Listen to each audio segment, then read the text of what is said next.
threats in the United States. So we had a question about about how Billion. much $20 billion With a B. Yes, it's being granted out there. This was announced by Joe Biden, and there's this big threat of cyber, of cyber stuff being a problem. That's now. the technical term for it. Cyber stuff. Cyber stuff. Everything's cyber. Okay, we just had this terrible cyber ransomware attack on The pipeline. Colonial Pipeline, and that has kind of raised everyone's awareness of the cyber attacks and ransomware specifically. So they have actually said that it was the biggest threat of our time. So we need to get a handle on it. So if you have a desire to get into cybersecurity, you are encouraged to. Now's the time. Now's the time. And there are lots of colleges that are offering extra bonuses and grants for cybersecurity training. Right. So that's Interesting. definitely the part that you want to be into. So also, we found out this week that Microsoft Word now has dark mode. So Wait, is that what I think that it? No, it can't be what I think that means. I'm lost myself. I would like to understand this more. okay, so the dark mode is basically, instead of everything being light colored on the screen, it now has a darker tint to it. Oh. Now, Supposed to be easier on the eyes or something. easy on the eyes. So I don't know how old you guys are, but I'm starting to realize, me at 42 years old, I'm starting to find it a lot easier on my eyes to see something on a black screen with white letters than a white screen with black letters. Right. It's much more easier on the eyes, especially you spend a lot of time in front of a screen. Sure. Now, Tucson actually has lots of authors. Do you know any authors in Tucson? Yeah, I do actually. Do you know them personally, or are you asking like esoterically know their just- work? Are you familiar with any authors? Yeah. So I personally know at least one. Yes. Okay. Oh, we both know that person. Yeah, Yes. if Well, not more. there's actually a lot of authors here that live here in Tucson. A lot of people, I'm not sure if it's like on what level it is, but authors It's the humidity. could be, and there's a lot of people with a lot of life experience here. Okay. Yeah. No doubt. So, and these people, what are they doing? They're writing books, a lot of them. So, Yeah. so if they're writing a book in Microsoft Word, which a lot of them do, they can now take advantage of this dark mode. They can Okay. actually probably a lot easier on the eyes, and they can actually probably work. I think there is an author that is actually listening right now. If she is listening, then hopefully the next time I speak to her, I don't want to mention her name. I don't want to embarrass her, but yeah, she does that. Hello, J.A. Jantz. We love you. This next story I did want to spend just a little bit more time on. This was actually mentioned on the KOLD website. It was an article about fraud and misinformation. What do you think is harder to control, fraud or misinformation? Oh, that one. That Yeah, one. misinformation. The second one. The second one. Yeah. Yeah. Okay, so what's the difference between fraud and misinformation? Now, fraud is a type of misinformation. It you know, is. because it used to be that if you wanted to fraud somebody, you only had to maybe lie once, or forge a signature like on one document, or manufacture maybe one piece of evidence. That Sure. was, bam. That one document was fraud. Right. Okay. Right. Like it could be a check, it could be a contract, something. So that's analog fraud. Analog fraud. Forgery. Forgery fraud. Forgery fraud. Yeah. Okay. Now these days, even if like if you buy a car, you buy a house, now you just get those DocuSign things. You Yeah. just click to sign, and that's not even your signature. I know. Yeah. I just closed on a refi earlier this year, and I click and it said my name in very nicely cursive handwriting that I can't accomplish, and kaboom, it went through. It is so much nicer than my signature. Yeah.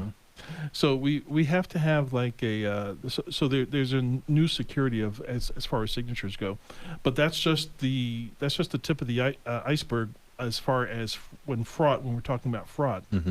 So that's what fraud is. So misinformation is a huge area, Okay, because this goes into like fake news, deep fakes. We talked about Oh, yeah. lots of like I don't know if you've seen the video of the Queen of England. No. She had it was labeled deep fake, but she was going on and on about how she didn't want her son to leave the house and how she didn't approve of the marriage and all these. But she never really said that. Okay. But her face was there. Okay, it was a computer generated face. The image was computer generated. It was on the looked- fly. It looked extremely real. Yeah. Extremely real. So real that if it didn't say the word fake on it, I would have believed that this actually happened. That is, I mean, that's a combination of fraud and misinformation, right? Because it's the images are fraudulent and it's perpetuating misinformation because she Yes. did not say those things. But some people will think that they had. And if they turn around and share that video, they're kind of perpetuating as if it's truth from them. Exactly. And then if there's somebody else that watches, okay, yeah, Chris said that, and I believe what Chris says. Yeah. Always. Bam. That's Now- that's my motto. Believe everything I say. But that's where it starts. You see, it starts Right. with these. It does. It starts with these misinformation. So you can unknowingly be a misinformation accomplice. Yeah. You can. And You didn't commit the fraud personally. You didn't deep fake that video. You were simply propagated it. I feel Yes. so guilty. Yeah, you should. Yeah. I See, believed that for a long time, Chris.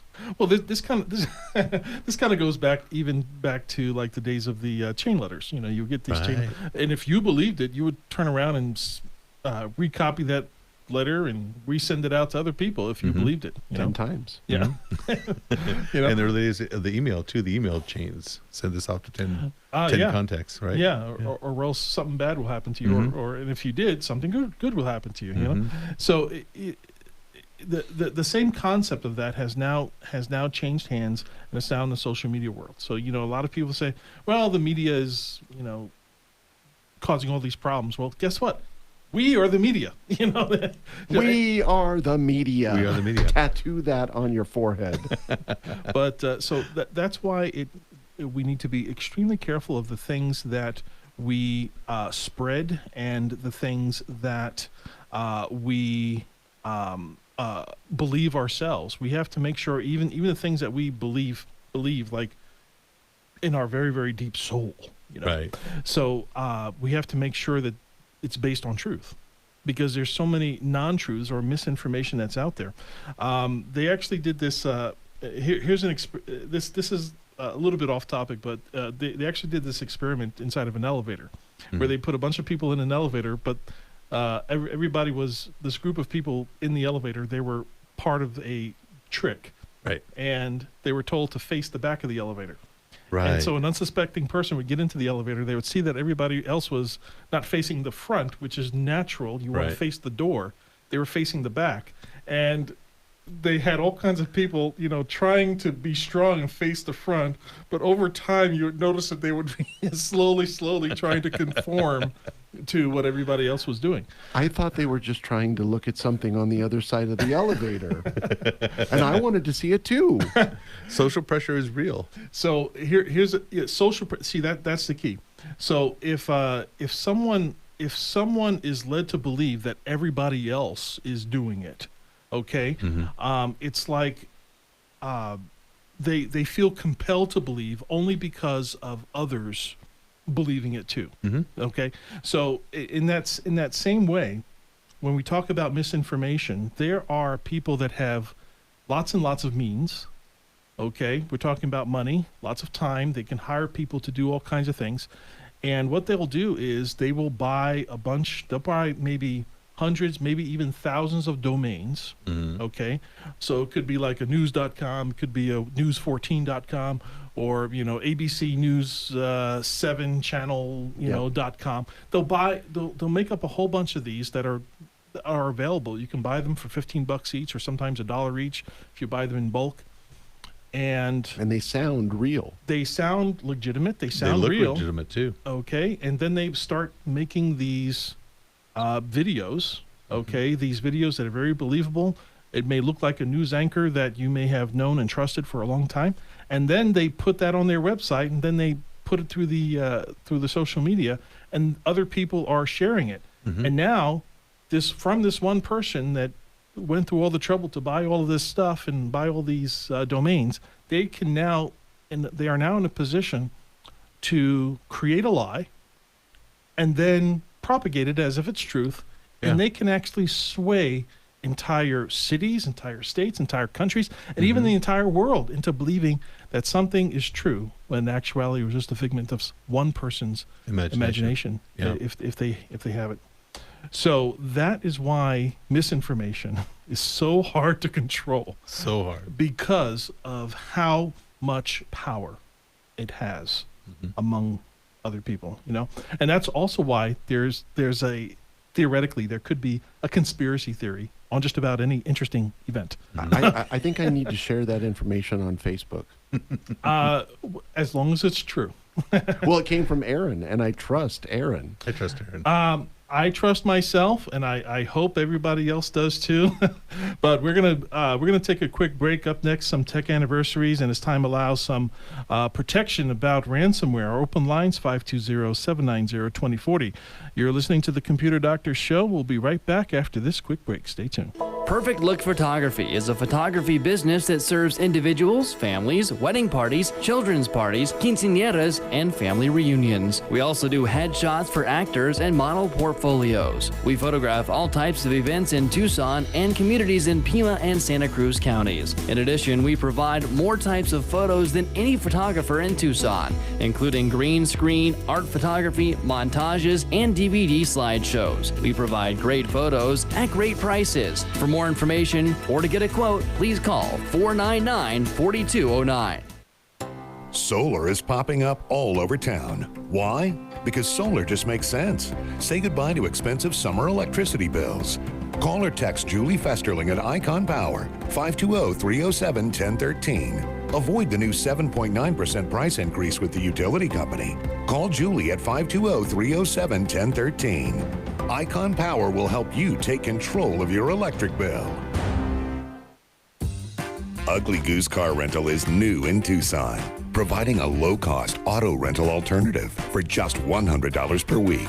The only catch? The cars are ugly, but very safe and reliable to get you to work, school, shopping, and all your important appointments. To reserve your $100 a week car rental, call Ugly Goose Car Rental at 520-261-0439. Again, 520-261-0439.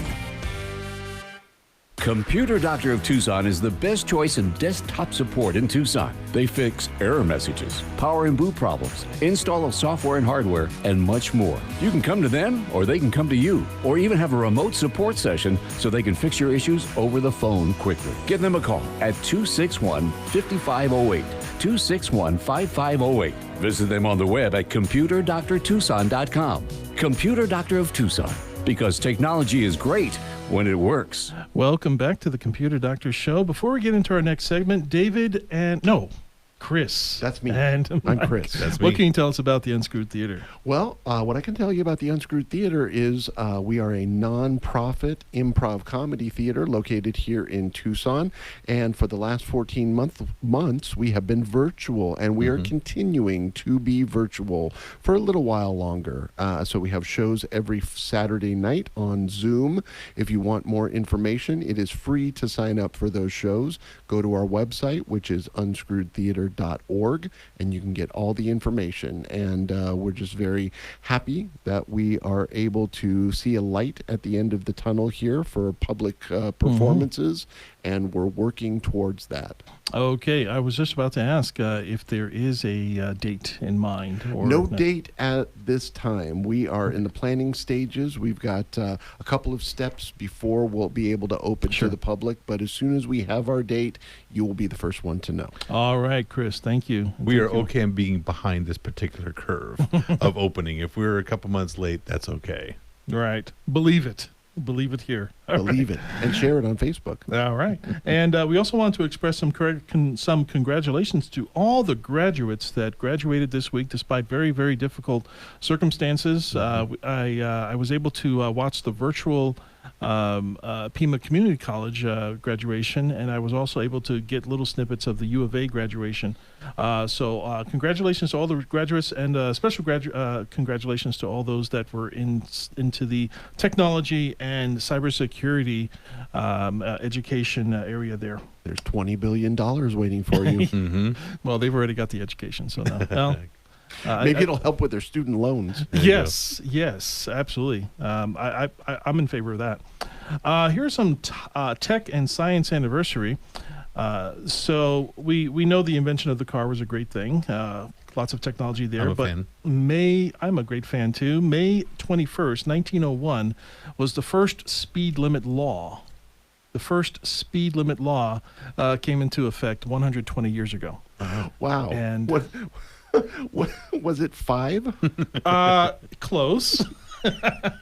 So it was actually in the state of Connecticut. The speed limit was made for 12 miles per hour Wow. in the city. Because of all those speed demons in their horseless carriages. Yeah. Well, there was a few cars there, but I think they had to go the same speed as the horses and the buggies, so it's about 12 miles per hour. But if now that's for city streets, so if you're driving in the country, you can go at a whizzing 15 miles per hour. And, Wow. then Put you down can really the top. Yeah, right? Get a little breeze going through Wait a there. minute, all the tops were down. Yeah, I think you at that have to time. have really fast reflexes for that kind of speed. Also, May 23rd, 1892, Kodak was founded. So Wow. So Kodak Film and that whole company that brought us all these innovations with cameras and photography. Great American company. They're still around. Yeah, so they pivoted, haven't they? They're doing all digital stuff now, or what? lots of digital stuff. They were best known for their film. A lot of their film and recording media. So happy anniversary to Kodak. They are best known to me for the disc camera. The The Kodak disc The Kodak camera. disc. was that where the film, circle? The film was actually a disc, and you would put it in there. And they were like little negatives on Yeah. the Yeah. tips, right? It looked like a gear. yeah. Mhm. Oh, okay. Yep. Was I remember those. Did you? Yeah, my dad had one. Yeah, so. Also, May 24th, 1985, AOL was founded. And 85. 36 years ago. Wow, and 50 billion free CDs later. I remember when I used to go to the supermarket, and you would see these racks, The racks of of them, free, free. and it would be like 500 free hours of internet, through Yeah, AOL, yeah. or 1,000 free hours of AOL. Of course, this was dial-up, sir. Yes. Right. So- So it took you 999 hours to get connected. And it was it's kind of funny to actually go back in time and look at some of the YouTube videos of some of the AOL TV commercials. Okay, so yeah, I'll be right with you, Bill. I just have to buy my airline tickets and check my stock quotes and check my email. Okay, I'm done. I said, wait a minute, you couldn't have just done that. You were just sitting at that computer. Well, yes, I did. I now have AOL. It was kind of funny. I worked at AT&T during that time, and second lines were the fad Right. for the second line. The second line for the One dial-up for internet and one for phone for calls. home. Yeah, people were putting in second lines left and right just because otherwise they couldn't use the phone, or if they did use the phone, it'd kick you off the internet. All right. Also, in May 24th, 1844, the first long-distance Morse code. That was 177 years ago. The Wow. first long-distance Morse code Huh. was was sent. So that's Wow, pretty and, interesting. And I think the first message was SOS.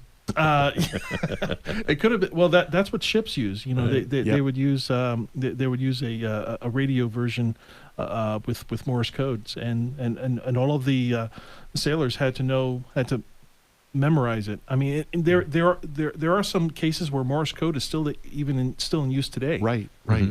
But it's done extremely fast with computers, and computers send it and computers receive it. And Oh, got it. They're done. So Morse code, happy anniversary. You're not going anywhere. You're here to stay. Here to stay. Okay, now we all know about May the 4th be with you. We had that, but technically the first Star Wars movie was released on May 25th. That's 3 days ago.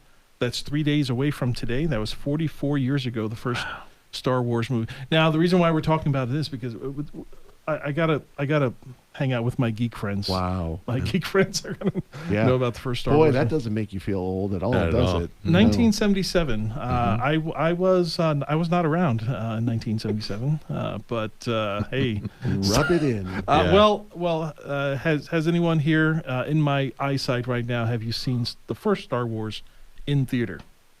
Yes. Yes. Both of us. Yes, as a matter of fact. Oh, I feel so young now. Yeah, well, thanks. As a matter of fact, my parents had to go to the movie to watch it before they took me to go see it. They wanted to make sure it was okay. Oh, They okay. wanted to make sure it was okay. Well, there's not a whole lot of blood No, in the first No. one. no. There's lasers and Right. Mhm. Well, deep voices. and, a creature gets their arm cut off. That was Yes. pretty shocking. yeah, that was that part. But okay. Mhm. Right. Well, whether it was appropriate for kids, not for me to judge. I'm going to say yes. I did want to take a little bit of time and just do a little bit of this answer one question about ransomware. We're trying to do this series, so this is going to be part 2 of the ransomware series. Last week we talked about what is ransomware, and I wanted to answer this question, and that is, how did the ransomware shut down the Colonial Pipeline? So you would think that a pipe, what's computerized about a pipe? Okay, it's a pipe, and you have gas going through it. You got oil, you got jet fuel going through these arrangement of pipes. What does a computer have to do with that? Well, guess what? When you fill up your car with gas, okay, is there a computer involved? Yeah. Yeah. Okay, there's actually several. There's a computer inside the pump. There's a computer that does what the front inside computer tells them to do, okay, of how much to pump and what's left in the tank. They know they can do an inventory so that they know when it's time to order, and when they order, how much to put back in the tank, that kind of thing. So all kinds of computers are involved with that. So in this case, when it came to the Colonial Pipeline, the dark side, which was this online people. Talk you know. about Star Wars. Yeah, they were actually trying to get money from the accounting computers, but in actuality, when they found that their accounting computers were compromised, they decided to shut down the whole thing. Both sides, both accounting and Oh. pumping. You know, So- Interesting. Got it. so that's the reason why we are in this predicament that we are now. Wow, we are running close to out of time. But before we wrap up, I just want to thank my awesome co-hosts today, Chris and Mike today, and also Tom Fairbanks at the control board, making us sound good. Listen to the Computer Doctor Show every Saturday at 2 p.m. right here on KVY 1030 The Voice. Local news and talk. Stay safe. Enjoy the rest of your weekend. And we'll talk to you again next week.